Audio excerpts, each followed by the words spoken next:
Queridas amigas y amigos, hermanos todos, llegamos al capítulo 10 de la serie Hermanos de otros mundos. En él os mostraré distintas pinceladas sobre nuestros hermanos extraterrestres, que también aportaron su granito de arena para tener sobre ellos una percepción más profunda, afortunada y real. Como habéis comprobado, ya no era la primera vez que teníamos referencias sobre la cercanía de los hermanos extraterrestres, y aún quedó mucho más que patente. Ya estábamos viviendo en el Valle del Sol, donde se constituyó la última sede de nuestra comunidad espírita cristiana, el Gran Corazón. Surgió una nueva propuesta por parte de los hermanos, para que el hermano Pedro se preparara para hacer más fotos. Y cada vez, como comprobaréis, era a un lugar mucho más cercano. Incluso en esta ocasión era bastante familiar y conocido por nosotros, ya que en el tiempo fueran innumerables las veces que lo habíamos visitado, pues se trataba del llamado paisaje lunar en la cresta del Gallo de Murcia. El hermano Pedro aparcó el coche cerca del chiringuito que hay en el valle y, como la vez anterior y como referencia, hizo una primera foto al pequeño estanque que hay frente a él. Desde ahí comenzó a subir hacia la montaña y tras unas cuantas subidas y bajadas fue a sentarse en unas rocas de tamaño bastante considerable.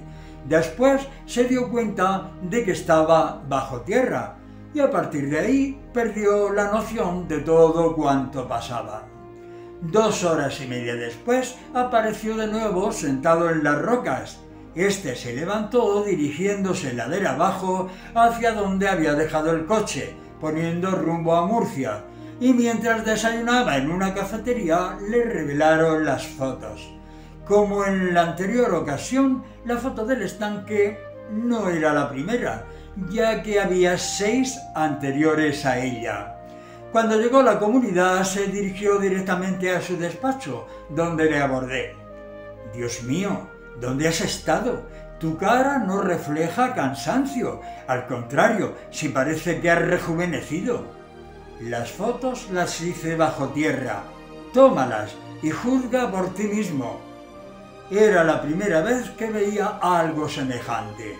Alguna estaba algo borrosa, pero el resto eran maravillosas. En alguna de ellas se veían formas luminosas que resaltaban en un fondo oscuro. En otra se apreciaba la silueta de media nave con el contorno algo iluminado. Pero las más espectaculares fueron las 2 últimas. En la primera de ellas se veía un brazo cuya piel era grisácea y escamada. La mano con 5 dedos estaba completamente iluminada, como si irradiara chorros de luz por cada poro de su piel. En la otra había medio rostro con un gran ojo de forma almendrada, que impactaba nada más mirarlo. Creedme si os digo que estaba alucinado, sin palabras. El hermano Pedro, sonriendo, dijo que los hermanos le habían prometido que la próxima vez fotografiaría a uno de ellos al completo, para que todos los pudiéramos apreciar tal cual eran. Salió del despacho para enseñarle las fotos a los demás hermanos, mientras yo, sentado como estaba, quedé pensando en las palabras de Jesús. El que abandone todo por mí y me siga, recibirá el 100 por 1. ¡Oh, Señor! ¡Qué gran verdad!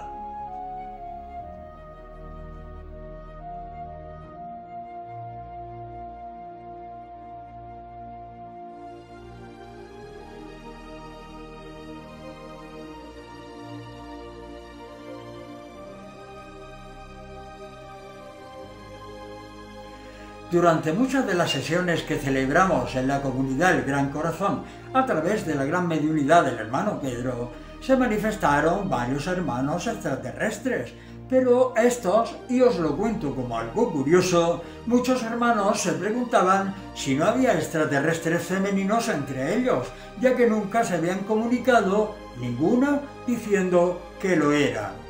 y sí que venían y estaban presentes junto a otros hermanos, pero tan solo ocurrió en una ocasión el que se manifestara una hermana que hablara como tal. Buenas tardes, hermanos. Me llamo Aisha, un habitante más de Oculus, el planeta al que pertenece también nuestro hermano Equífrades. Aunque es la primera vez que me manifiesto ante vosotros, vine en otras muchas ocasiones acompañando a otros hermanos. Y eso fue todo. Nunca antes ni nunca después, al menos con conciencia de que lo fueran. Sí os contaré una anécdota referente a la capa de ozono que cubre nuestra atmósfera. Ellos la han arreglado en más de una ocasión, pues con tantos cohetes al espacio y tantas explosiones, la han roto en muchas ocasiones. De ahí muchas de las enfermedades que aparecen nuevas y que los científicos y médicos no saben ni cómo pararlas, dando palos de ciego. A la caída de una tarde de septiembre de 1991, varios hermanos de la comunidad del Gran Corazón nos encontrábamos en el jardín de la misma realizando algunos trabajos, cuando una gran esfera anaranjada y muy luminosa me recordó por lo parecida a la que años antes habíamos presenciado a la bajada de la Cresta del Gallo en Murcia. Esta, como digo, cruzaba el cielo por encima de nosotros, con dirección a unas paleras de higos chumbos que se encontraban a poco más de unos 200 metros de distancia, en medio del campo. Apenas rebasó estas, vimos que se precipitaba hacia el suelo. Ni lo pensamos, salimos a ver de qué se trataba, pero cuál no fue nuestra sorpresa que al llegar donde creíamos que había caído, no encontramos ni el mínimo rastro de ella. Nada.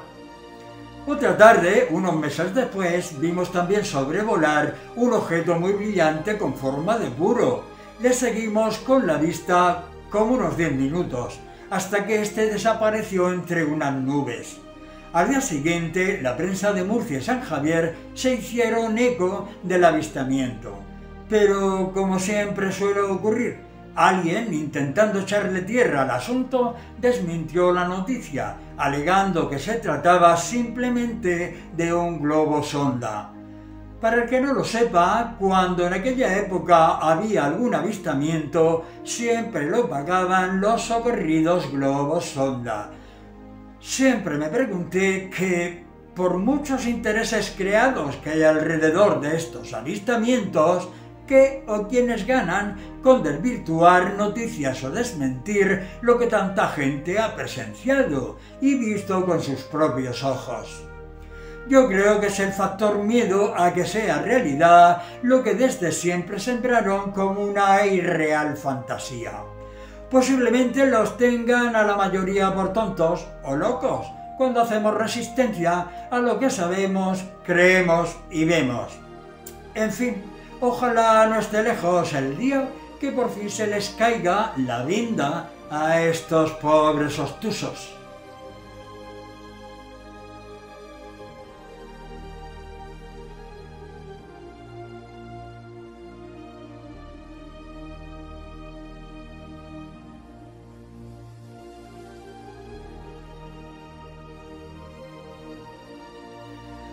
Durante los meses de agosto y septiembre de 1992 nos juntábamos un par de veces por semana todos los hermanos de la comunidad del Gran Corazón, los que convivíamos bajo el mismo techo, más todos los de Murcia y Cartagena. Sobre las 10 de la noche subíamos todos a la terraza de la comunidad y sentados en círculo el hermano Pedro entraba en trance. Aparte de los hermanos habituales que se comunicaban, recibimos también la visita de un hermano extraterrestre llamado Aicila. Tras su presentación, dijo que a partir de ese momento sus manifestaciones durante esas noches iban a tener un fin primordial: enseñarnos a encauzar las energías de la manera más positiva y eficaz, con el fin de lograr un mayor rendimiento de las mismas y saber preparar la concentración de nuestras mentes para que siempre estuviéramos vibrando en positivo. Cuanto dijo, cumplió, pues cada noche que nos reuníamos, el hermano Aicila estaba presente. Aparte de los maravillosos mensajes que transmitía, nos enseñó toda una serie de ejercicios con los que tener nuestra mente siempre a punto y dispuesta a colaborar en trabajos conjuntos. Nos enseñó a mirar las estrellas, porque según decía, por la posición en la que se encontraban, cada día todas transmitían un mensaje, y él nos enseñaría cómo aprender a descifrarlos. En otras ocasiones nos hacía mirar hacia la montaña, la Cresta del Gallo en Murcia, concentrando nuestra visión sobre ella, y en determinados momentos veíamos cómo de ésta se desprendían como unas pequeñas chispitas doradas. Nos decía que todo era vida y que ésta se manifestaba en cada momento y lugar. En esas chispas que veíamos era la energía que desprendía el aura de la montaña, porque como un ser vivo que era, también vibraba constantemente. Desde la misma montaña y otras cercanas venían canales de agua que iban a desembocar en una gran cavidad como si fuese un lago bastante profundo, y también había túneles que ellos utilizaban para desplazarse en unos vehículos esféricos proyectados por un fluido magnético que vencían sin ninguna dificultad la gravedad e inercia de la gran velocidad a la que se desplazaban, saliendo al exterior cerca de las Islas Canarias. También nos aseguró que los que habitan bajo estas tierras pertenecen al planeta Marte, aunque hay otros hermanos de distintas colonias que transitan por el mismo lugar y que tanto los unos como los otros vendrán para ayudar en los difíciles momentos que se nos avecinan.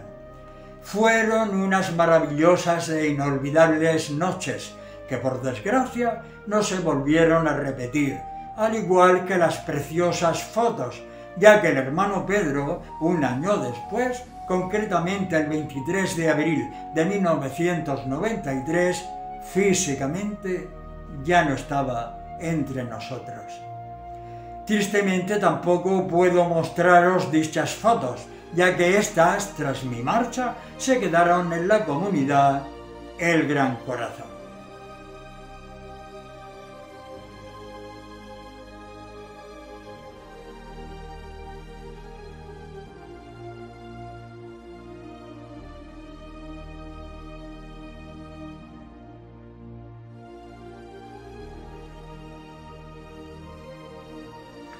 Hay algunos investigadores que opinan que las aducciones a los humanos tienen un fin concreto, que no es otro que el genético, utilizando en la creación de seres híbridos. Estos se transforman en humanos con capacidades especiales, integrándose en la sociedad sin ser detectados, pudiendo estar en distintos medios, escogiendo siempre el más propicio para sus fines. Estos infiltrados podían estar entre nosotros para modificar la evolución del ser humano, involucrando en la destrucción del planeta y posiblemente, ¿por qué no?, en su propio beneficio. Veréis por qué os cuento esto. Siempre he gozado de una gran intuición y he vivido ciertas situaciones que afectaban a ciertas personas que sin haberlas conocido físicamente he sabido cosas sobre ellas que después de comprobarlo resultaron ser ciertas. Tras la desencarnación del hermano Pedro, durante unos meses quedé a cargo de todas las responsabilidades que contrajo la comunidad El Gran Corazón, tanto a nivel interno como externo, físico y espiritual. Y digo esto porque un día recibimos una carta fechada en Madrid y dirigida al hermano Pedro, cuyo remitente era una mujer llamada Carmen Conde, la cual leí. En ella explicaba que había sido siempre una persona muy intuitiva y contaba la historia de los sueños que había tenido desde pequeña, los cuales todos habían coincidido en el tiempo con la realidad.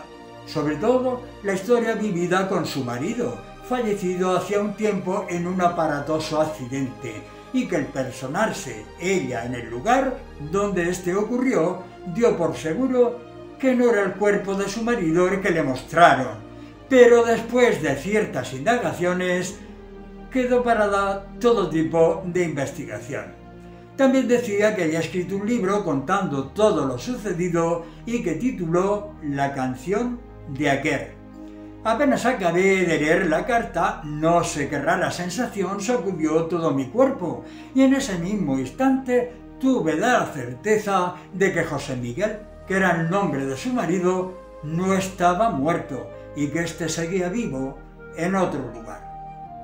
Carmen escribió la carta con la esperanza de que, ya que el hermano Pedro visitaba Madrid con frecuencia, haber quedado con él para ver si podía contactar con su marido y poner luz a esta situación.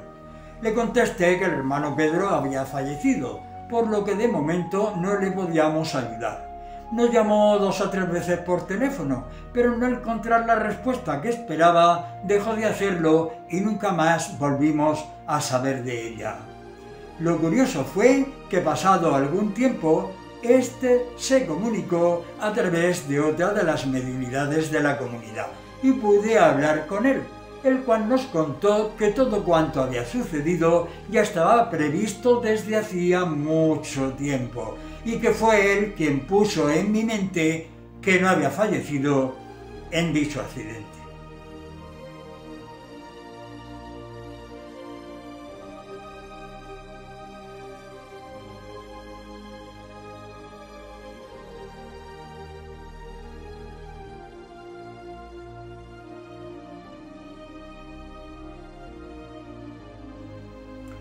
Él era un extraterrestre con una misión especial, por lo que debía de aparentar una vida normal con cuantos le rodeaban, incluida Carmen, la que fue su mujer, aunque ella precisamente por su intuición sabía de muchas cosas, pero por el amor que le tenía y cierto miedo también a que éstas se hicieran realidad, pasaba de ellas y no quería saber más.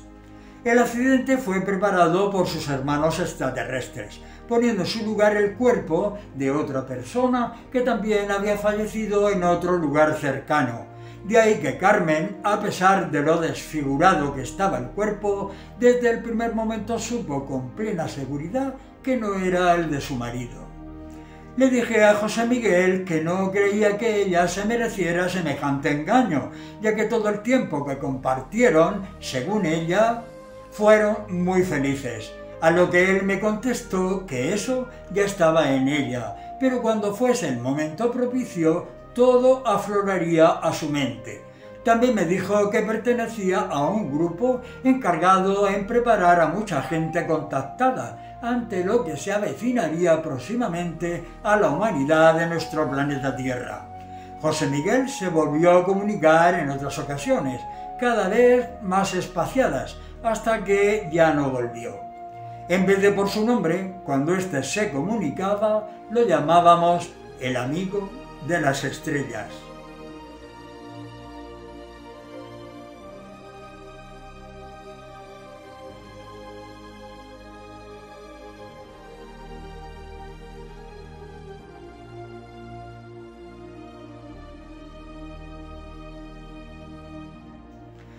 No muy lejos de la comunidad, concretamente en San Javier, Murcia, vivía y vive mi querido hermano y amigo Joaquín Fernández García.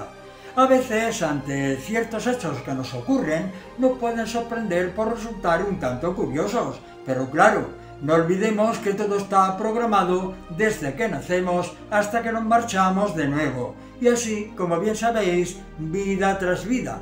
Por lo tanto, estos suceden en el momento adecuado. Veréis el por qué os digo esto. El hermano Pedro y yo estuvimos viviendo en San Javier por espacio de 7 años y medio. De hecho, fue donde se constituyó la primera sede de la comunidad espírita cristiana El Gran Corazón. En todo ese tiempo, viviendo muy cerca de la casa de Joaquín, creemos que a unos 200 metros, más o menos, jamás coincidimos, ni tan siquiera recuerdo que nos cruzásemos por la calle. Ya había desencarnado el hermano Pedro cuando viajé a Barcelona, entre otras muchas cosas, con motivo al homenaje póstumo que le hicieron al ufólogo y escritor Andreas Faber-Kaiser. allí me presentaron a Joaquín. A partir de ahí estuvimos más de un encuentro, ya que de vez en cuando nos hacía una visita en la comunidad, estando ya esta instalada en su última ubicación en el Valle del Sol. Así fue como poco a poco le fui conociendo a él como magnífica persona que es, y descubriendo que desde la edad de 5 años había vivido todo tipo de experiencias con los extraterrestres, ya que ha sido contactado, aducido y un excelente investigador, ya que constan en su haber muchísimos casos. Además, ha sido testigo en numerosas ocasiones de avistamientos ovni, incluso de fotografiar varias de sus naves en los cielos de Cartagena, la Manga del Mar Menor y San Javier, siendo invitado en un buen número de congresos sobre ufología y gozando por tanto de la amistad de conocidos y famosos personajes como la de su buen amigo JJ Benítez. También he de declarar que aparte de los recuerdos que seguían vívidos en su mente, Joaquín fue sometido a varias regresiones, una por un reconocido psiquiatra de la Universidad Complutense de Madrid y otras en Murcia por el psicólogo clínico Pedro Jara Vera. De ahí que pudo recuperar todas estas vivencias adormecidas en el archivo de su subconsciente. Para poder contar su historia haría falta un buen libro, aunque por suerte este ya está escrito, cuyo título es Nunca se fueron. La autora es mi buena y querida amiga María José García Moreno. Una de mis series completas sería también necesaria para ello, por lo tanto, para que tengáis una mínima referencia, os contaré tan solo un par de casos vividos por él. Para que veáis que los extraterrestres andan entre nosotros, os contaré lo que le ocurrió a Joaquín en Cartagena, mientras caminaba por la calle del Parque.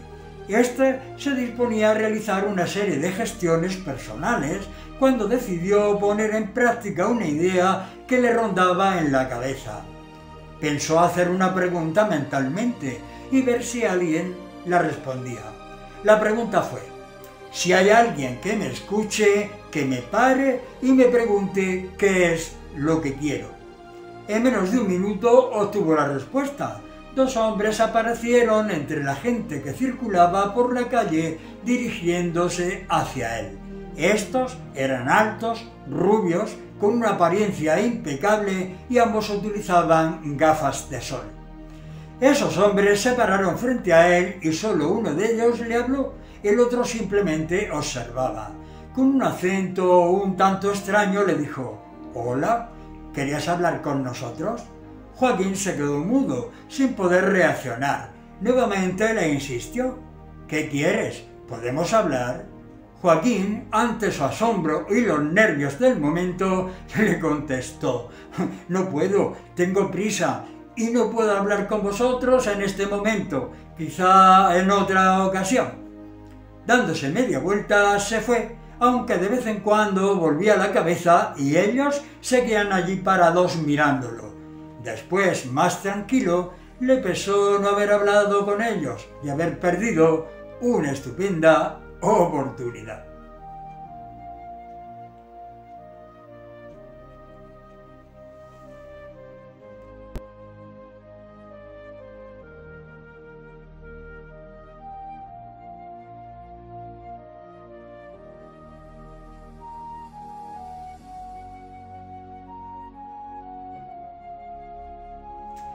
El segundo caso de Joaquín Fernández es extraordinario.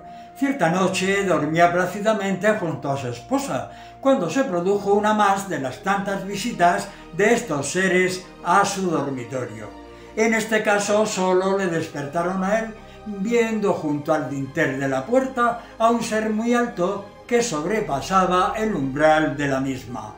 Este vestía un traje ajustado de color oscuro, parecido al de los buzos, y portaba sobre su espalda y su pecho una especie de mochila de la cual salían unos tubos que conectaban con su boca y los laterales de la cabeza.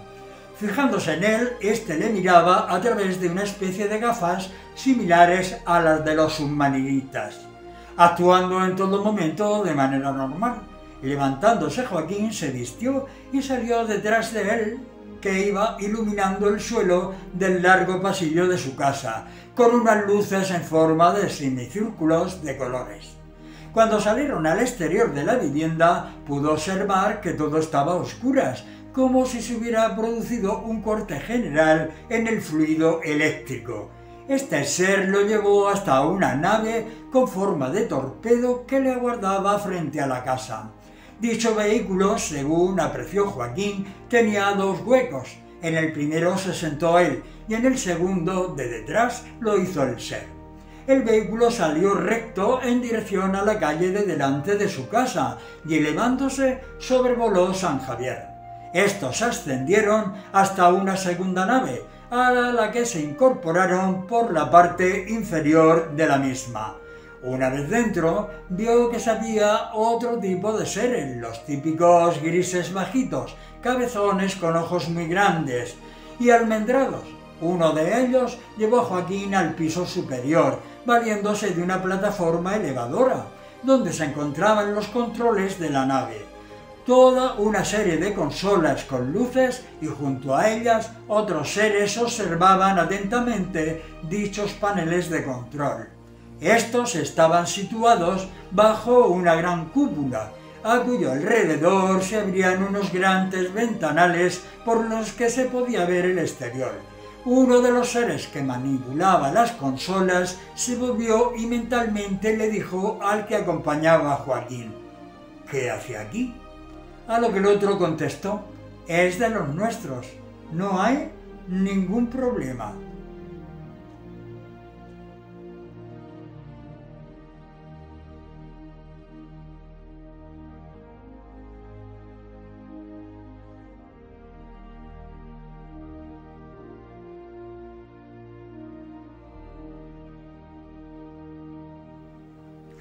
Queridos todos, siento mucho dejaros con la miel en los labios, pero hasta aquí el capítulo 10 de la serie Hermanos de otros mundos. En el próximo capítulo conoceréis el desenlace de este viaje tan especial a Marte que vivió mi querido amigo Joaquín Fernández. Debéis de pensar que estos hermanos extraterrestres, en la mayoría de los casos, buscan el contacto con gente sencilla y sensible y con una gran apertura mental, con el fin de que esté en disposición de canalizar y compartir sus mensajes, con la intención de hacer reflexionar a nuestra humanidad, como lo hemos comprobado en los mensajes anteriormente compartidos. Los otros casos pueden ser, y de hecho lo son, con militares, científicos, incluso con muchos de los astronautas que viajan por el espacio. ¿Cuántos casos os he mostrado hasta este momento? Habréis podido comprobar que el primer impacto a lo desconocido es inevitable, pero después la sensación de paz y una seguridad que transmiten queda como una huella patente entre todos los contactados. Tampoco hay que olvidar que han sido creados igual que todos nosotros, por lo que tenemos un gran Padre en común, siempre dispuesto a proteger con su gran amor y misericordia a todos sus hijos por igual. Hasta la próxima semana y con un gran abrazo fraterno os deseo de corazón paz, amor y progreso para todos.